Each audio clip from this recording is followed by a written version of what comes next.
Plagiarism versus parallel thinking. Is imitation truly the most sincere form of flattery? And my advice for creatives, young artists, and can the Righteous Gemstones suck my Righteous Gemstones? All that and more today on the Number 2 Show.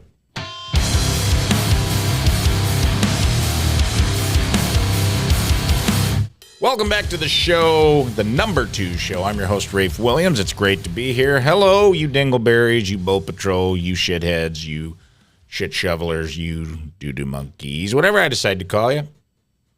We'll see. Once again, I had a lot of good suggestions in the comments last episode. There's an engagement hack. What do you want to be called? Got a great show for you here today. Riz is out. I normally do 15 minutes with Riz up top. So we're going to do a little mini-sode today of just me, just old Raphael Dean Williams talking to you about some stuff that whatever floats our boat. We're going to go, we're free-balling it today. You know, sometimes you just got to sit down and see what comes out. Sometimes it's been a while. You got thought constipation. You just got to sit down and see what comes out. And that today may be one of those days. But we're gonna talk some stuff. I may get into some phone calls or some emails that I've been getting backlogged on. We'll see. But let's get started. So I had something come through. This is something that's interesting to me that I want to talk about. I've had a lot of people message me about it, and it's interesting. So Dax Shepard, who I'm a big fan of, love his podcast, Armchair Expert. Seems like an okay guy. Seems like a good dude. He did an ad for a non-alcoholic beer. Let's talk about non-alcoholic beers. For a company called Seeger, I believe. And it just so happens that I did a commercial for a non-alcoholic beer called Well-Being. It was located here in St. Louis. They were a sponsor of Flyover Comedy Festival, which is a festival I'm proud to be part of. And we did a commercial for them, a non-alcoholic beer commercial. And people were sending them to me over the weekend and being like, hey, this looks like they ripped off your commercial. There are some similarities, I will be honest. But I'm going to show you the commercials back to back, and then or you can listen to them. It's a lot easier if you're watching. If you're not watching, you have to use your imagination. But even the dialogue, I'm going to show them. They're pretty quick, easy commercials. I'm going to show you back-to-back commercials, and then we'll dive into what I think is the difference between plagiarism and parallel thinking. So let's start with Dax's commercial. See if I can pull that up. Here we go. You had some beers tonight? Yes, sir. How many? God, I don't know, 10 or 12? For sure more than 10. Yeah, let's call it 12. Separately or combined? Separate. Right, yeah, so I guess 24 all in. 24. Mr. Shepard, I'm going to have you blow into this breathalyzer. Just blow in there. 5 seconds, please. Wow, I've never seen it that low. What kind of beer were you drinking? Ted Seeger's. You want one? We got a truckload. Yeah. Okay, that was the cop accepting the beer that had him pulled over. Now they're standing out behind the tailgate. God damn, that's good. How about this one? You do this one from the kid Now play? they're doing stuff in the background as they roll. It's goddamn good. Holy shit. Tagline, Ted Seeger's, it's goddamn good. Okay, so that was the Ted Seeger's non-alcoholic commercial. Now I'm going to play the one that we made in 2019. Now I made this with my good buddy, Bobby Jaycox, and Adam Huber was the director, and my friend Dan Allen, who shot my comedy special, was second camera, and we shot this for Well-Being in 2019, so 6 years ago.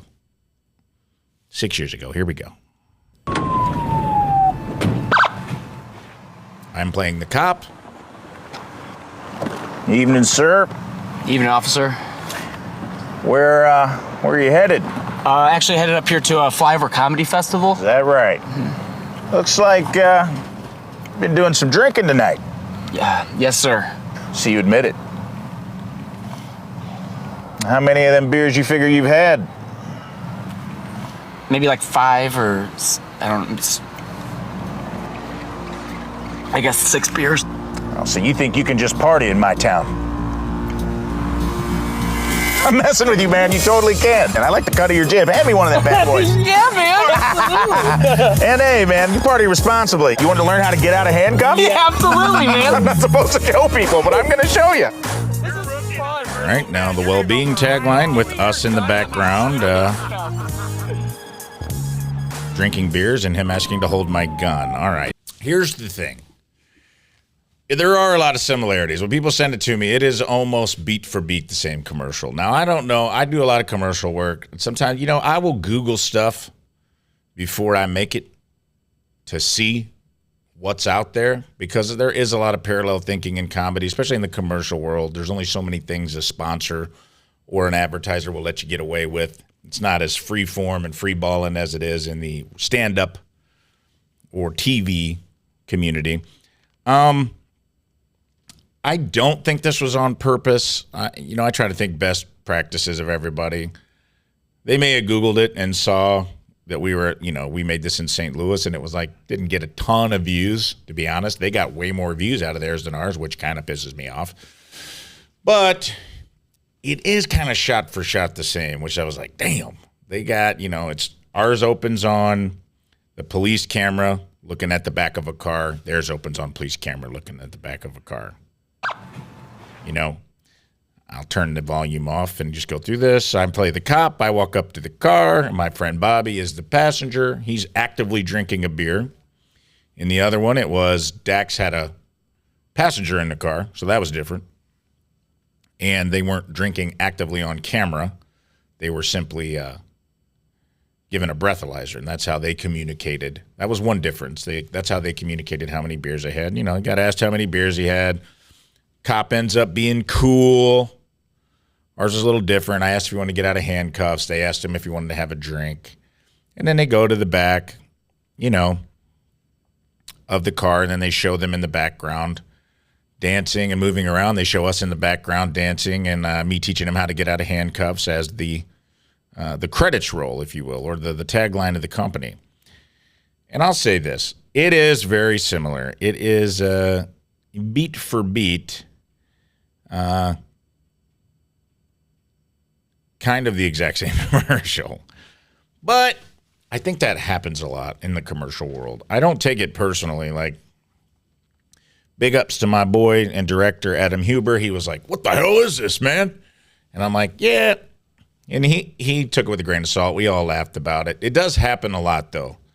I've had several projects where I've worked on them. And I feel like when you're in the commercial world, a lot of people see what you're working on. I've had stuff in development that I had written. I wrote a 90s sitcom for Energizer not that long ago. And it was basically like the premise of it was we got to do 5 episodes of a sitcom, but we had to shoot the pilot and get it approved first. So we put it out. So we shot a pilot. And it was basically like a woman puts Energizer batteries into a remote control. She gets sucked into a 90s sitcom. We did a whole Through the Looking Glass, Alice in Wonderland. I played her brother in real life, who was kind of a slob. But in the sitcom, I was like cool Uncle Jesse, Uncle Joey, and we kind of pulled from 90s sitcoms. Like I played a mix between Uncle Jesse and Uncle Joey from Full House, where I was kind of the fat Elvis. We had a little girl who kind of was like a regular girl, kind of like a cheerleader girl in the real world, and then becomes Darlene from Roseanne, kind of the sarcastic, sardonic, wisecracking grunge teen. The little boy was a soccer player who becomes the Steve Urkel character, so on and so forth. The husband is a regular dude. He becomes kind of the buffoon, the Patrick Duffy step-by-step character. And we had a neighbor who was a woman called Mrs. Nelson, who you never see her face. She only gives advice through the fence. And she seemed to be the omnipotent character who knew that our star was stuck in a sitcom. And the star of the show was able to talk to the camera, kind of Zach Morris style from Saved by the Bell. And it was a really fun thing we got to do. And nobody was doing anything like this. We shot the pilot right after COVID, like 2020, 2021. We're waiting for approval for it to come out. Next thing I know, WandaVision comes out. And I'm like, shit, that's very similar. It's just a similar theme. Like, you don't own themes and you don't own ideas necessarily, concepts, if you will. And I think a lot of people get hung up on that. I see it happen in comedy a lot too. And like WandaVision came out, but then this was weird. Quick Trip. That's right. I'm talking to you, Quick Trip. Casey's inferior, and I'm willing to die on that hill. You're no Casey's, my friend. Quick Trip came out with the 90s sitcom commercial. Let's see if we can pull that up. Like, I'll show you some more similarities that have happened to me. We might have to cut around some of this to make it a little more seamless. But to go back to the original before I do, I'm not mad at Dak Shepard. I don't think that this was intentional. This happens in comedy all the time. Jokes are similar. Ideas are similar. It's a non-alcoholic company. This is a funny concept. This is right where a good comedian's brain should go, is getting pulled over and not getting a DUI. And as a receiver of several DUIs, it'd be nice to get pulled over after drinking a non-alcoholic beer, honestly. And I have different opinions about NA beer. As in recovery, I say yes. People ask me about that a lot. They're like, what about NA beer, dude? It still technically has alcohol in it. And I'm like, yeah, it's such a low. Do I think it's a great idea right out of the gate? No. I think if you got a few years sober and you just want to have like something besides a water or club soda when you go out, check out an NA. Maybe it's good for you. If you feel like that's going to lead you down a path of like, if I taste beer, it's over, man. I'm going to get fucked up. Well, then don't do that. Because honestly, it's not that. Honestly, beer without the buzz, not that great. Every once in a while, I'll have one. I had a good one the other night at an office trivia I did with some friends. But overall, not bad. And I don't take it personal when people, I think we run into this a lot with comics and with things like that, where we get trapped in our own darlings, there's an old saying, can't remember, it wasn't Hemingway, but it was someone like this. You got to be willing to kill your darlings. And sometimes that means you got to, for editing purposes or for comedic purposes, and you're collaborating with other people, you might have ideas that you just got to let them go. You got to kill a few of your darlings, and that gets you to the best work. And it's hard because we get married to these concepts and ideas as if they were our own. And sometimes it does suck. You do see people blatantly rip you off. And I've had that happen where it felt kind of weird, But then it's like WandaVision ended up, and we'll get into this when we come back. Let's take a quick break. After a word from our sponsor, I'm going to get into this whole, parallel thinking, parody versus satire, etc. But let's take a quick break for a word from our sponsors. We'll be right back. All right, welcome back. Thanks for taking a little break with me. Right now, so before the break, we were talking about, I had Dak Shepard put out an ad for a non-alcoholic beer that was very, very similar to an ad that I did 6 years ago that I collaborated on with my good friend Bobby J. Cox, very funny comedian out of Austin, and very talented guys here in St. Louis, Adam Huber and Dan Allen.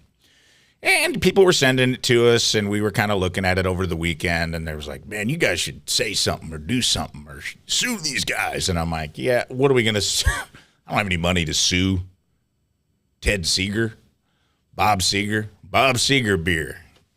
It's what night moves. Bob Seeger, turn the page from your alcoholism. Bob Seeger beer. Hey, do you need to turn the page from a crippling alcohol addiction? Try Bob Seeger's non-alcoholic beer. It's not the Silver Bullet Band, but it won't get you arrested. All right, nice. Save that. There's our promo. Bob Seeger beer. Bob Seeger beer. Against the wind and against the law. Bob Seeger beer is neither of those things. Why be against the wind or against the law when you could drink non-alcoholic Bob Seeger beer? Bob Seeger beer, for when you don't want to get drunk on those Hollywood nights. I'm trying to think of other Bob Seeger songs. Bob Seeger beer, roll me away, but not in an ambulance, because I didn't get drunk on Bob Seeger non-alcoholic beer.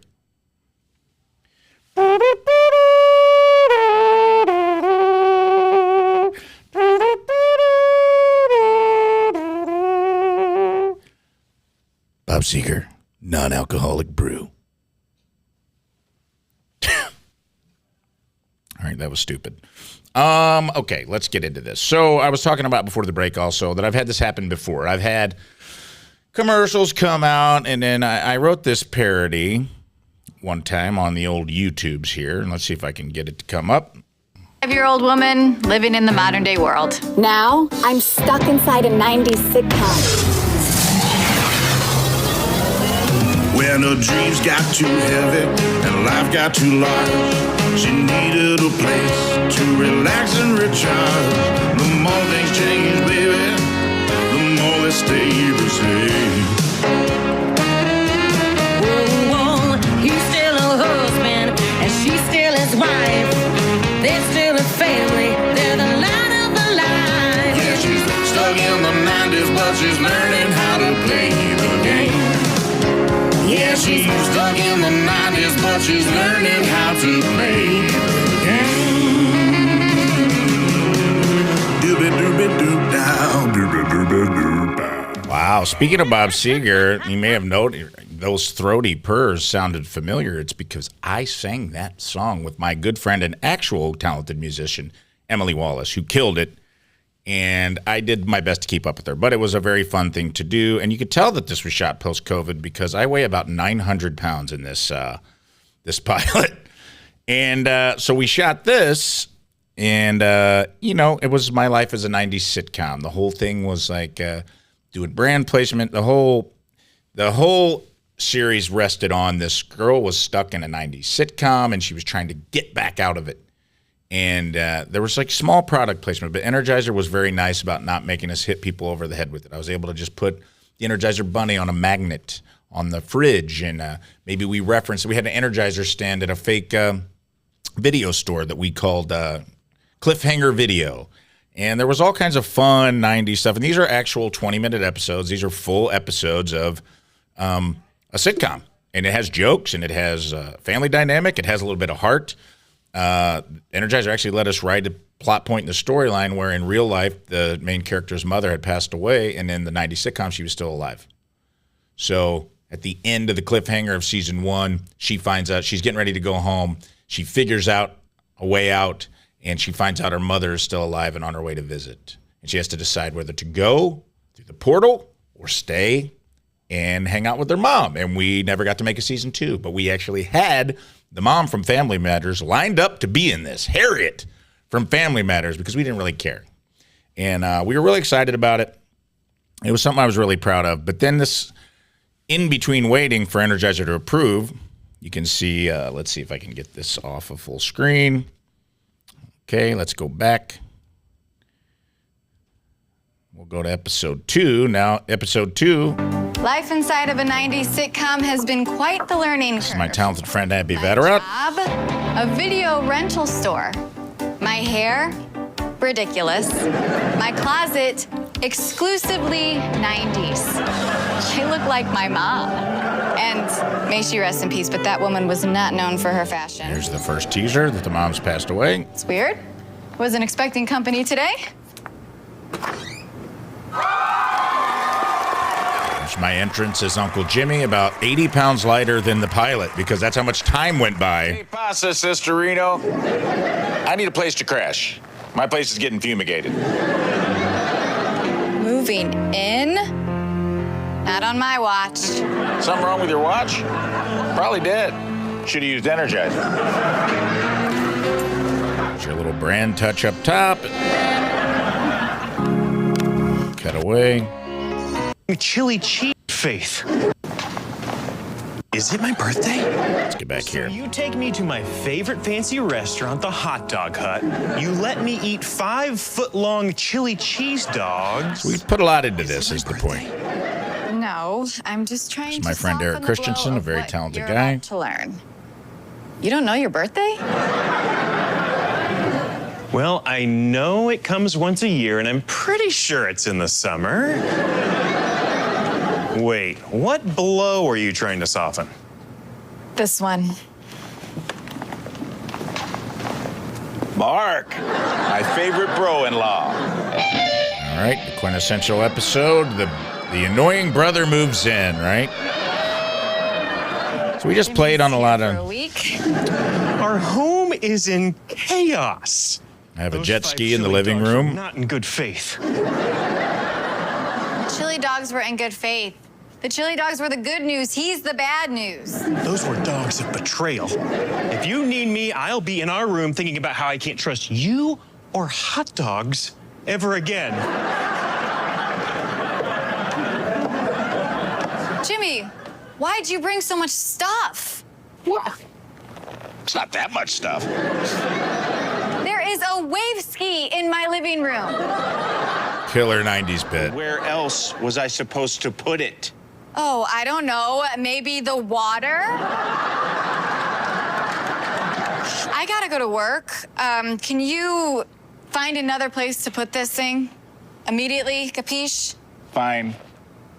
Let's not let things get out of hand. There we go. There's the Uncle Joey cut it out. So we did all sorts of stuff like that, and I was really proud of it. Now let's see. Giving you a little dose of that. We'll give you the Quick Trip version. This came out from Quick Trip about right around the same time as the 90s sitcom, and I'll play a little bit of it for you. And if you're watching on YouTube, you can see that it's got some similarities. Feeling so empty with school screens and sports. Distractions are plenty when the family feels like it's growing apart. There's just one thing to do that'll restore its heart. Thank you, Quick Trip. Stuff your face with snack. Morning, noon, and night. Stuff your face with snack. Here they are introducing all the characters. Stuff your face with snack. It'll be alright. Something smells good. Hey, what's wrong, Squirt? Math. Math. Oof. That's not so bad. Here, Uncle Kevin's got a trick. Hey. Uncle Kevin. You've got 10 gummy bears. Now, if I take half, what does that leave me with? A fat lip? Hey, where are you going? To study abroad. Be sure to do your homework there. Ow. Let's do that. Hey, guys. Oh, honey, your face isn't that bad. I don't think you've ever looked better. No, I've got a surprise. Drum roll, please. Oh, Ta-da! So what do you think? Oh. Well, at least it makes your nose look smaller. Yeah, I don't know what that thing is, but you need to shave it off. There we go. There's the shave it off catchphrase. Now, listen. We're not going to watch a whole episode. I just wanted to show you the similarities between the opening of our show, a pilot that came out a year and a half before this, and the second episode where, and if you watch the whole pilot, the don't let things get out of hand was I specifically wrote catchphrases for the uncle to have that were very much the Dave Coulier, and then he had the cool kind of haircut rocker clothes of John Stamos, and therefore we called him Uncle Jimmy. But the point of this is I don't own the 90s, and I don't own 90s sitcoms. They're part of the lexicon of everything, and that's the kind of the difference between parody and, original ideas. Like things are going to be in the zeitgeist, and once something catches hold, you can't really stop other people from using it. Now, there were a lot of similarities, and Quick Trip is a locally based Missouri company. We made this in Missouri, so that also made me raise an eyebrow. And I think what happens a lot of times is you get into these commercial shoots, and a lot of these commercial folks know each other.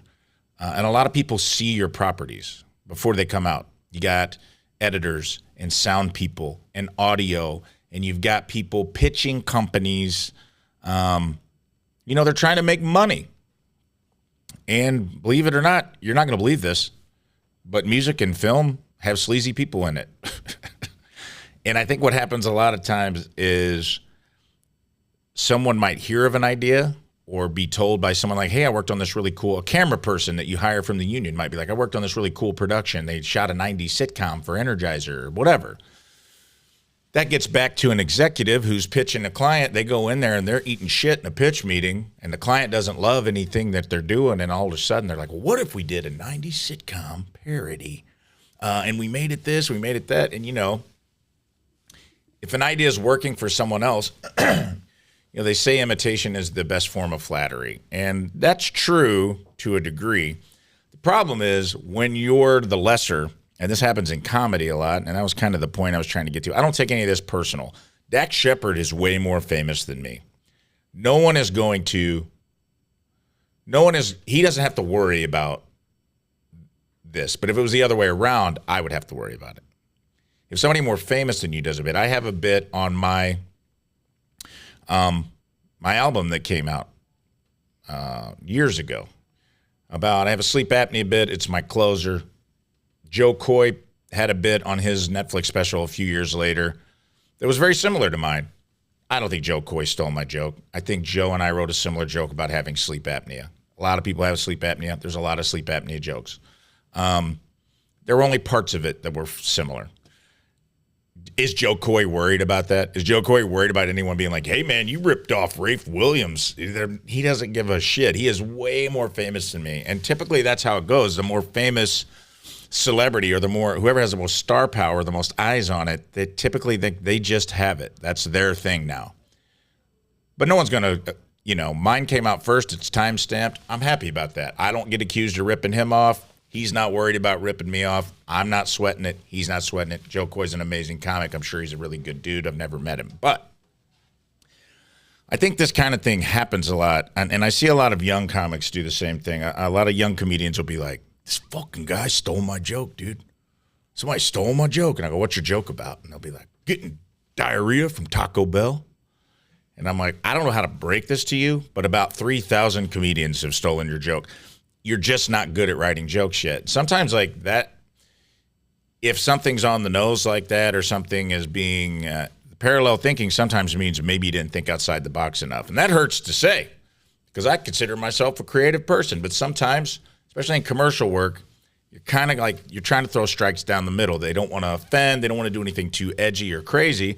They want things to be relatable. And I think in that world, a lot of times you're going to run into situations where ideas are similar, and you've got ad guys that sometimes, I've met really creative people in the ad business, and I've met people who are succubuses that suck off of other creative people and pass off their ideas of others as their own.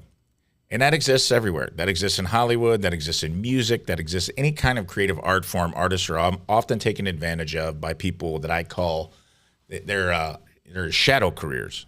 Right? They technically want to be creative themselves, but they don't know how. I've had this happen with commercial work that I've done where we'll have something successful. We'll go in and pitch something and it'll be great and they'll love it and we'll make it and it'll get 1 million views on YouTube. And they're like, you killed it on this.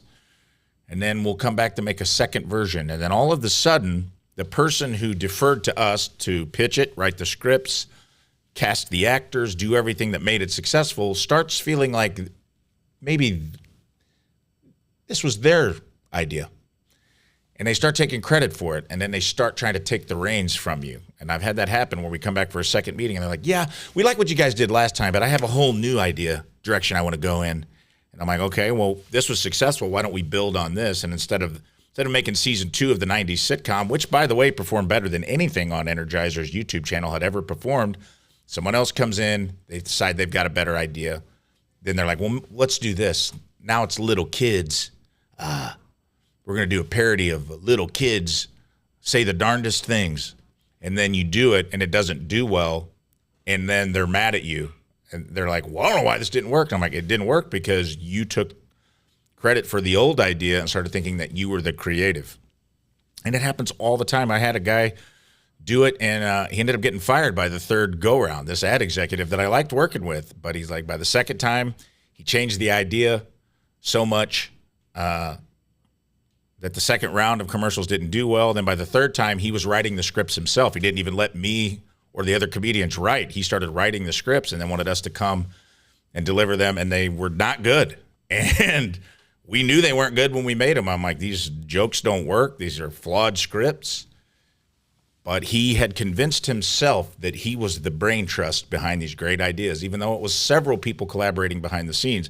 And that happens all the time. And I'm sure it happens you hear stories like that in Hollywood where, like, you get notes from the studio, and Kevin Smith talks about when he was trying to make the Superman movie with Nicolas Cage, and there was some Hollywood executive that was just married to the idea that there needed to be a giant spider, and that Superman needed to fight this giant spider. And they had the CGI to make a giant spider, and they needed to put a giant spider in a movie. And he fought him tooth and nail. The movie never got made, and that giant spider showed up, and you guessed it, Wild Wild West with Will Smith.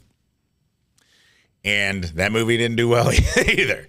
But that was just somebody that was like, we have to get a giant spider in a movie. And sometimes these people that have power and are power brokers in an industry are making the final decisions. And you can't be mad at the other artists or the other actors or the other people that participate, because they're just trying to get a paycheck.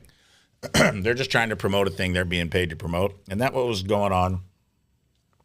That's probably what happened with this Quick Trip thing. Even though I will raise an eyebrow. This is a little sus, the Quick Trip 90s Energizer thing. It's nice to finally get that off my chest. But I also think that for the most part, we're all just taking jobs. There's so many platforms, and there's so many people making stuff. Like there's going to be parallel thinking, and you can't take that kind of shit personal. Now, if you know someone ripped you off straight up, like if you worked with someone on a project, they took intellectual property that you worked on together,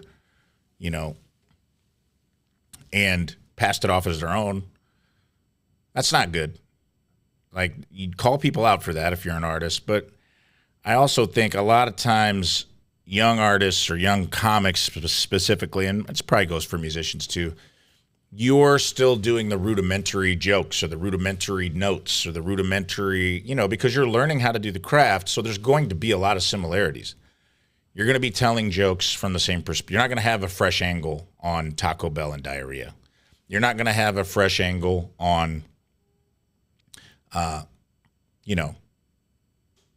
some of the punchlines. Like I've heard a lot of, my favorite one I always tell comics is like, it's the punchline is I was homeschooled, right? Insert setup. I never got laid in high school until my senior year, and I was homeschooled. You'll get a laugh every time. I got second place as prom king, and I was homeschooled. I hear the I was homeschooled punchline often, and I always ask the question, were you homeschooled? No? Okay, so it's just a shortcut. It's a Twitter joke. It's a good shortcut to a punchline. You'll get a laugh on it every time. But don't be mad when you see somebody else doing the homeschool joke, because it's a common thing. And it's like, I think sometimes artists have to accept that, and other people too. I think people that don't work in the industry see stuff and they're like, they ripped you off. You're a cop. You're a fraud. And I'm like, sometimes yes, but most of the time I honestly do think there's just so many people working on things. And now I have heard, because I've heard tons of comics complain that SNL rips them off, that SNL goes into the clubs and they take jokes and they turn them into sketches. I don't know if that's true or not. I have seen some things that were pretty suspect come out of SNL that looked a lot like other people's work. But it's, that is the trappings of being in the entertainment industry and putting stuff out online. That's why I always say, I think if you want to make something, go make it. There are so many platforms available now. There's so many ways to make stuff. If you wait, there's also a ton of creative people. So if you wait to do an idea that you have, don't be sour grapes when you see somebody else make that idea, because it happens. Sometimes it can be the nugget of an idea. It can literally be the nugget of something. Like, for example, this happened to me. I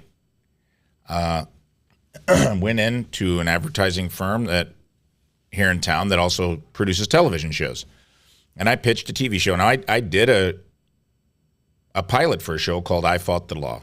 And I was basically using my master's degree to come up with ideas it was a satire show where I'm like, okay, I'd take a obscure law and I would make fun of it. Like, there was a law in Alabama that said, you couldn't own sex toys. It was still on the books. It says, well, you can own as many guns as you want in Alabama. So what if I created a dildo cannon and got dildos protected as ammunition under ammunition laws. And I talk to a ballistics expert, and he gives me what qualifies something as ammunition, and I go through the whole thing. I build like a potato gun, and I go to a gun range in front of a bunch of gun people, and I shoot these dildos through targets, and then I put them on the shelves with the bullets. And it was a nice, fun way. It's kind of like an Adam Ruins Everything vibe. When I made I Fought the Law, I was really proud of it, and as you could see, I can't show big clips, but I have some of it in my character reel, and I'll show it to you. My name's Rafe Williams. I'm a stand-up comedian with a master's degree in public administration, and I'm on a mission to fight the law. When I say fight the law, I mean take the fight to every level of government to fix the system. Here's me working on said dildo cannon. Here's me shooting it. Say hello to my little friend. Gentlemen, as you can see, it launched a complete projectile load, and now it's your job to help me sell it and penetrate the market. So those were little snippets that I was given permission to use from the I Fought the Law pilot. But I'm really proud that I went out and made that, man. It never saw the light of day. Pitched it at Comedy Central, pitched it at MTV, pitched it all around. History, and finally we got somebody came back. I think it was like the History Channel or Travel Channel. It's like, we want to make this a travel show, but we don't want to do any of the satire, and we don't want Rafe as the host. We were thinking about Sinbad, Pauly Shore, Kathy Griffin, or Tom Green, because we're all looking for projects. So at that point, they were going to take a thing I came up with, an idea, lock, stock, and barrel. But I'd made it with someone else. Now, the production company was on the hook for the production costs. Now, they ended up not doing it, but I don't live under the delusion that they wouldn't have in a heartbeat replaced me with a more famous person. But they wanted to take the thing I loved about it out of it, which was they're like, you could stay on, and they made the offer, like, you can stay on as a producer and a head writer, but we don't want to do the satire. We don't want to, offend anyone. We just want it to be a nice, simple travel show with a likable personality like Tom Green or Sinbad. And at that point in my career, I'd have probably taken the money and done it. It would have hurt, but that is just kind of how the creative process behind the scenes goes. But at least I went out and made it. It's not a thing that I had the idea for and then I saw it come out, because I've had that happen too. Same company, I pitched an idea for a television show about a televangelist. It was based on a character that I created on a show called STL Up Late, called Pastor Daniel Smack. Let's see if I can find it. I'll show you the thing. Hey, folks, it's me, Pastor Daniel Smack of St. Louis Mega Church.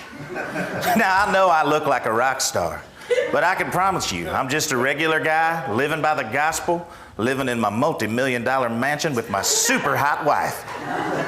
Speaking of my super hot wife, Pastor Alexis Smack is over at our Fenton campus teaching a class on wife subserviency. Why don't we check in with old sexy Lexi now? Lex, are you there? Oh, Daniel, my sweet and funny, caring husband. You're such a pistol. I'm so happy to be sharing my Lady Eden with you. Oh, thank you, obedient wife. Now, folks, I know my designer clothes, super cool frosted tips, and playful uncle-like jokes make me relatable. But don't forget, I serve a higher power. Money! Oh, not just money. So as we cut back and forth, I slowly have more money hanging out of my pockets, eventually jewelry and a crown on my head, and by the end of the sketch, I've turned into a giant pile, literally a bag of money that's talking. But I took this little sketch that I made, and I planted a seed to create this bigger project. And I went and I pitched it, a television show about a televangelist named Pastor Daniel Smack, who was one of these prosperity church preachers, and he was just a real piece of shit, and his whole family, his wife was a preacher, his kids, they were all into this prosperity gospel, and they were all behind the scenes. He was a sexual deviant, he cursed, and he was just all in all, just not a really good guy. But he was doing a big sermon one Sunday where he climbs Jacob's ladder, one of those big, you know how they all do the sermons where and he falls off the ladder, hits his head, he finds out hell is real, and then all of a sudden he has to find his way back to grace. It was more of a fall into grace story than a fall out of grace story. There's the 90-second elevator pitch. Does it sound familiar? because they told me nobody would make it because nobody wanted to take on the fundamental conservative Christian right. And one of my favorite shows that's out right now, maybe you've seen it on HBO, is called The Righteous Gemstones, which is very similar. No one stole my idea. Danny McBride came up with a great idea, and to add a little insult to injury, cast John Goodman, one of the prides of St. Louis, to really rub it in. But it's a great idea, and I didn't have the star power to get it made. That's the difference. I'm not Danny McBride. I'm just a dude you've never heard of doing a podcast. I wish I'd have just went out and made the pilot, and I didn't. I pitched it. I let someone else tell me that nobody will make that. Don't bother. Nobody would make it. And they were wrong. The point of the story, I'm not mad at Danny McBride for making it. I love the show. I watch it. It's awesome. I'm mad at myself because I let somebody else talk me out of my own creative idea. And that was a lesson that I learned that I'll never let happen again. So if you're an artist listening or you're a creative or if you want to go make something, dude, go and make it. That is my final Jerry Springer thought for you. Just go and make it, because even though the show I made, I Fought the Law, never got picked up. I still have the trailer. I wish I could play it for you. I don't know if I legally can, but I'm proud of that. I was proud of I thought it was a good idea and a good show, and I still might make it into something. I thought about making it into a podcast. At least I made it. I have this thing that I'm like, no one ever saw that. It's never seen the light of day. It's because when you make stuff like that and they pitch it, they're so aware of people stealing each other's ideas, they won't even put it out. They won't show it to anybody because they don't want anybody to come along, change just a little bit of it. And it was like we bought the rights to a book, I believe is how that got started. The point of the story and sharing all this with you is if you're a young artist and you're worried about people taking your ideas, or you're worried about, saving something. I'm going to save this for when. Don't save it, because the chances are if you're saving it, somebody else will go out and make it. And then you'll be kicking yourself in the ass because you'll be like, I had that idea. I swear I had that idea. And everyone's going to be like, sure you did, Robbie. Sure you did. And the truth is you probably did. So if you want to make something, you want to write a joke, you want to do a sketch, you want to make a movie, turn it into a short film, right within the parameters of something that you can go out and make. I mean, if you're going to do something where it takes place on the moon, you're going to be having a problem getting a set that looks like the moon. But if you write something that could take place in everyday life, go out and make it with your friends. Find other collaborative people who want to make stuff. Go make it. Even if it doesn't go anywhere, trust yourself that you'll have other ideas later, because that's what I look at this as. To take it all the way back to the beginning, Dax Shepard is a talented dude. I think I'm a pretty talented dude. It was just two talented dudes who ended up making a similar project. And I don't think that I don't cling to my darlings. Like I said earlier in this pod, you got to kill your darlings. I made a thing with my buddy Bobby. I'm proud of it. Dax made a thing with his friend. I actually thought ours was funnier, and I'm not just saying that. I actually thought ours was actually funnier. But hey, whatever. It's not a competition that I won. It is a situation where you got to make a thing and then let go of it and trust that you'll have other ideas come to you. Like sometimes we're so precious about everything. Like, I'll make this someday. I'll make it one day when I have $1 million and I'm famous. You may never have $1 million and be famous, and you just never made a thing. So make the thing. Even if 25 people watch it on YouTube, you're like, well, objectively, I didn't have an audience, but you're still learning how to make stuff. And your next project will be better, and the one after that will be better. And always trust yourself as a creative that you will have other ideas. And don't get down if you feel like somebody copied your idea or imitated your idea, or you don't own parody. That's going back to the 90s thing. Like I was parodying something that existed. So how can I be mad if somebody parodied my thing? It just happens.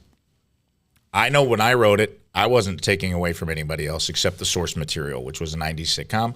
I'm proud of it. I'm proud of I Fought the Law. I'm proud of this sketch I did with my friends at STL Up Late years ago. I'm upset that I didn't make it into a little webisode or something like that, because I could have shot that myself and I didn't. Now I'm watching The Righteous Gemstones and I love it, and I'm not mad at Dax Shepard. I'm not mad at Danny McBride. I'm not mad at Joe Coy. These things just happen. So that's it. If you're creative, go out there, be creative. Don't worry about saving anything. or leaving anything in the tank. There'll always be another muse and another idea. Let's take a break, come back, and I'll wrap this bad boy up.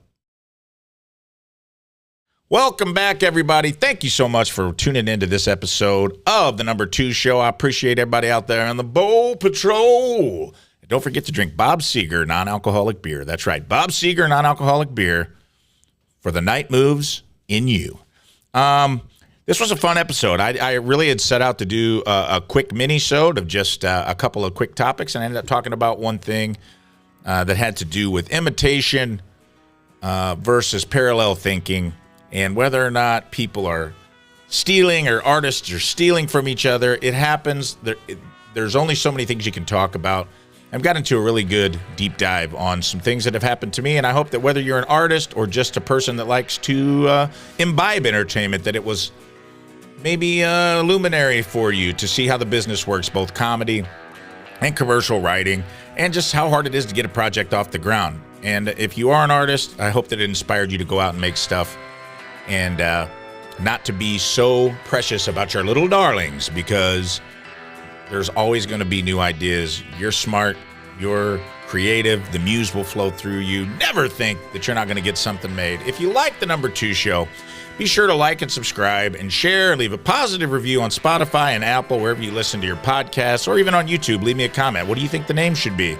Have you had a similar situation where you saw something that you were like, that's like parallel thinking, or that felt like a ripoff, or maybe you had an idea that you felt like you didn't go get made? Leave it in the comments. I do look at them, and I will respond. And anytime you want to call the show and leave a message, call 818-532-1420. That's 818-532-1420. And on an episode of Tank Talks, I'll address whatever you got going on. If you got a question about this, or just any kind of thing you want to unload, maybe you got a secret you want to tell, or some advice you need about something, give me a call. The Papa Squat hotline is open day and night. You can call 24 hours a day and leave me a message. Listen, this is a weird podcast. I'm doing it from a toilet. I talk to people from all walks of life. I do something different every week. This ain't a true crime podcast. This isn't a cooking pod, okay? I don't have big celebrity guests. I don't have Jason Bateman to talk to. I wish I did. But sometimes I do. I get people on here and I talk to them. So if you like it, just share it with your friends, because I want to grow it. I want to be able to keep doing this stuff with you guys. And I got a lot of cool stuff coming in 2025 that I want to do on this show. We're about to get video conferencing, and I'm going to start calling my friends in their bathrooms, and it's going to be hilarious, and we're going to have fun. Thanks again for tuning in. I'm your host, Rafe Williams. This has been another episode of the Number 2 Show. Until next time, always wipe front to back, and Rafey loves you. Bye-bye.